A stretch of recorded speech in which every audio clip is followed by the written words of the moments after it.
Chicken fried రైస్లోకి chicken pieces ఎలా చేస్తారో ఈ వీడియోలో చూసేద్దాం.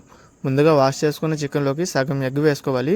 ఆ తర్వాత రుచికి సరిపడా ఉప్పు, మీ స్పైసెస్కి తగ్గట్టుగా కారం, చిటికెడంత పసుపు, గరం మసాలా, చికెన్ మసాలా, ధనియాల పొడి, చికెన్ ఫ్రై మసాలా వేసుకున్న తర్వాత 1 టేబుల్ స్పూన్ శనగపిండి, 1 టేబుల్ స్పూన్ జొన్నపిండి, 1 టేబుల్ స్పూన్ బియ్యపిండి వేసుకుని ఒక్కసారి ఈ విధంగా ముక్కలకు పట్టేలా కలుపుకోవాలి. ఆ తర్వాత చిటికెడంత food colour, 1 tablespoon water వేసుకొని మరొకసారి కలుపుకున్న తర్వాత మూత పెట్టి అరగంట పాటు మ్యాగ్నేట్ చేసుకోవాలి.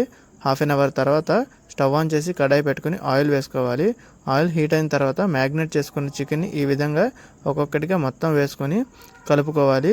చికెన్ ఫ్రై అయిన తర్వాత ఈ విధంగా ఒక ప్లేట్లోకి తీసుకొని చల్లార్చుకున్న తర్వాత చిన్న చిన్న పీసెస్గా కట్ చేసుకొని ఫ్రైడ్ రైస్, నూడిల్స్లోకి యూస్ చేసుకోవచ్చు.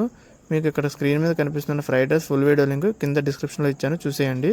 వీడియో నచ్చితే ప్లీజ్ లైక్ చేసి సబ్స్క్రైబ్ చేసుకోండి.